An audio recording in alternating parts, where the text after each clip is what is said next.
DC ကတော့ကြည့်ကိုကြည့်တဲ့ရာဇဝတ်မှတ်တမ်းရုပ်ရှင်ပါ1990ပြည့်နှစ်တွေတုန်းကဖီလာဒယ်ဖီးယားမှာမာဖီးယားခိုင်းတွေဘလောက်တော့ကြမ်းခဲ့လဲဆိုတာကိုမျက်ဝါးတင်မြင်ရပါလိမ့်မယ်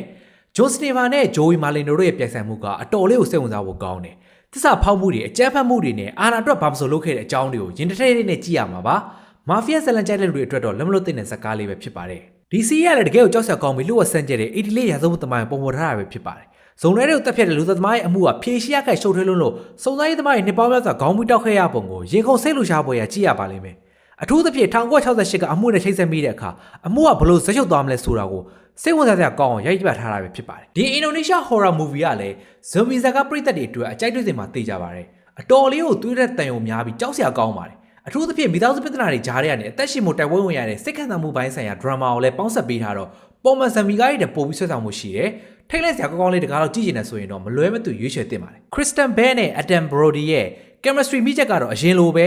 လုံးဝအပြည့်ပြည့်ရှိနေတော့မယ်စီဇန်1ကသူတို့ရဲ့ဆက်ဆံရေးကိုစိတ်လှရှားပွဲစခဲ့ပေမဲ့ဒီစီဇန်2မှာတော့လက်တွေ့ကျကျစိန်ခေါ်မှုတွေကိုမြင်ရမှာဖြစ်ပါတယ်အလို့တဲ့ဂျိုအန်ရဲ့ဘာသာရေးကိစ္စတွေမိသားစုဝင်တွေရောနှောလာတဲ့အခါဘလို့ရည်စရာကောင်းပြီးစိတ်ချုပ်စရာတွေဖြစ်လာမလဲဆိုတာကိုစောင့်ကြည့်ရမှာပါပို့ပပနဲ့ရသဆုံတဲ့ရိုကွန်းကောင်းကောင်းလေးကြည့်နေဆိုရင်တော့ဒီစီဇန်2ကိုမလွတ်တမ်းကြည့်လိုက်ပါဦးဒီ House of Dynamite ဇာတ်ကားကတော့တကယ်ကိုရင်ကုန်ဆွဲလှရှားတာကောင်းတဲ့နိုင်ငံရေးတဲထုတ်ရင်မို့ဇာတ်ကားပဲဖြစ်ပါတယ်အမေရိကန်ပြည်ထောင်စုကိုဘသူလက်ချက်မှမသိတဲ့ဒုံးကျည်တစ်စင်းပြစ်လွှတ်လိုက်တဲ့အခါဒါကဘသူလက်ချက်လဲဘလို့တော့ပြရမလဲဆိုတော့ရှာဖွေဖို့ပြိုင်ဆိုင်မှုတွေစတင်ခဲ့ပုံကိုပပိုင်နဲ့ရေးပြထားပါတယ်နိုင်ငံတကာဆက်ဆံရေးတွေထောက်လိုက်ရင်ကိစ္စတွေနဲ့ပတ်သက်ပြီးစိတ်ဝင်စားတဲ့လူတွေအတွက်ကတော့လက်မလွတ်သင့်တဲ့ဇာတ်ကားကောင်းလေးတစ်ခါပါဒီကားတော့တကယ်ကိုတင်းမာပြီးအရန်ကြည့်ကောင်းတဲ့ဒရမာမျိုးပါမိသားစုကိုချစ်တဲ့ဖခင်ဘဝနဲ့အမှောင်လောကသားဘဝနှစ်ခုကြားရုံးကန်ရတဲ့ Prince နေရာကနေပပိုင်နဲ့တည်ဆောင်ထားတာကိုမြင်ရပါလိမ့်မယ်လက်စားချိန်မှုသစ္စာဖောက်မှုတွေနဲ့ပြည့်နေပြီးဇက်ကကြည့်ကောင်းလို့တပိုင်းတစ်ပိုင်းဆက်ကြည့်နေမိမှအသေးကြပါပဲ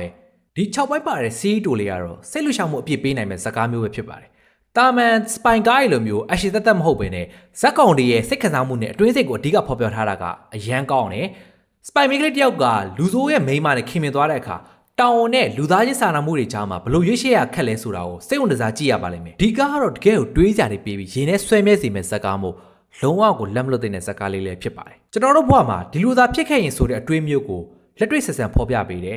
ဇလန်တစ်ခုကဗျိုင်းလူပြေးနေပေမဲ့ခံစားချက်ချင်းမတူကိုယ်ကံကြမ္မာကိုကိုယ်တိုင်ဖန်တီးရလားဒါမှမဟုတ်ကံကြမ္မာရဲ့အရာရောက်စီမံနေရလားဆိုတဲ့မေးကိုချစ်စရာကောင်းတဲ့ဇလန်နဲ့မေးကိုထုတ်ထားတယ်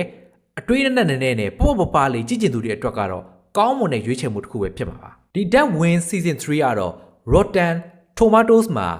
100% တော့ရထားတဲ့စီးကောင်းတစ်ခုပါဇက်အင်အားရှုပ်ထွေးပြီးစိတ်ဝင်စားဖို့ကောင်းသလို1990ပြည့်နှစ်တွေတုန်းကအမေရိကန်အနောက်တောင်ပိုင်းဒေသရဲ့မြင်ကွင်းတွေဒေသခံယဉ်ကျေးမှုတွေကလည်းဇက်ကားကိုပိုပြီးဆွဲဆောင်မှုရှိစေတယ်စုံတိုင်းအမှုတွေကိုနှစ်သက်ပြီးတော့ဇက်ကောင်တွေရဲ့စိတ်ပိုင်းဆိုင်ရာရုန်းကန်မှုတွေကိုပါခံစားခြင်းတဲ့လူတွေအတွက်လုံးဝကြည့်စင်တဲ့ဇာတ်လမ်းတွေတစ်ခုပါဒီကရက်ဂီတာကိုကြိုက်တဲ့လူတွေရောလူတယောက်ရဲ့ဘဝခီးကိုစိတ်ဝင်စားလေးလာခြင်းတဲ့လူတွေအတွက်ပါလုံးဝလက်မလွတ်သင့်တဲ့ဇက်ကားပါ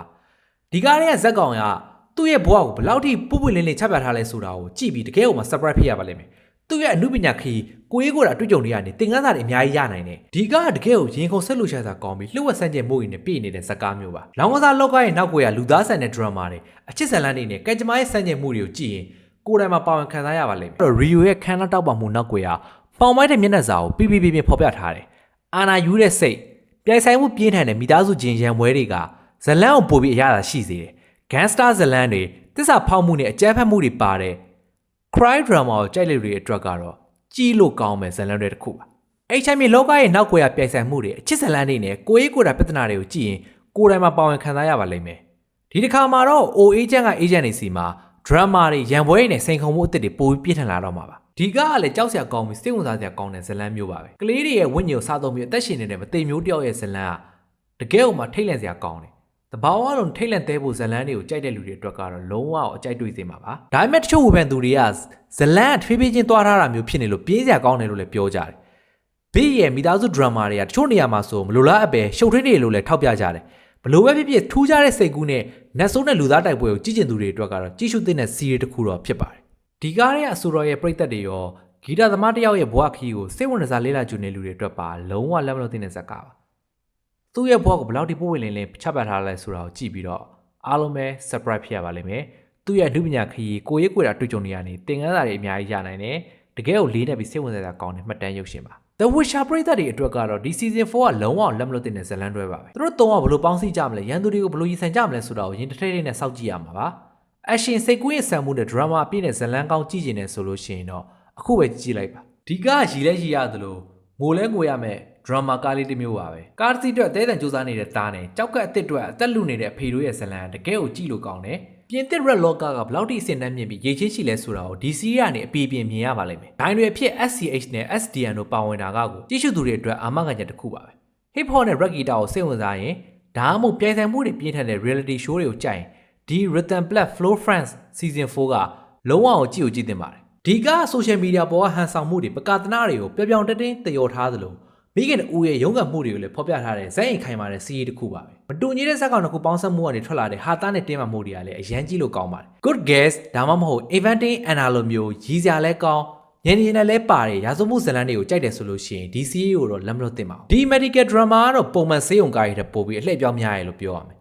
ဆေးရုံပုဂ္ဂလိကပိုင်ပြောင်းလဲမှုကလူမှုရေးပြဿနာတွေကိုပါမင်းမောင်းထိုးပြထားလို့ဇက်ကပို့ပြီးလေးနေတယ်အီလိုက်ရဲ့ဖန်နီရှင်စီကထွက်လာတဲ့ဇလန်းဆိုတော့ဆရာဝန်တွေကြားကအချစ်ရည်နဲ့အာနာလူပွဲတွေကလည်းအရှိန်ဟုန်မပြတ်ပါလာမှသိကြပါဗျ။ချစ်ချင်းသစ္စာဖောက်ခြင်းစစ်မှန်သောကယ်တင်ခြင်းဆိုတာတွေနဲ့ပဲရောထွေးနေတဲ့ဒီ season 2ကိုချင်းထထနဲ့ကြည့်ရမှာပါ။2025အောက်တိုဘာလရဲ့ Stoda အပတ် Week 4အောက်တိုဘာ22ကနေ31ရက်နေ့အထိ Netflix တူတာမှာအသစ် stream ထားတဲ့ဇာတ်ကားစုစုပေါင်းဇာတ်ကား20ရှိပါတယ်။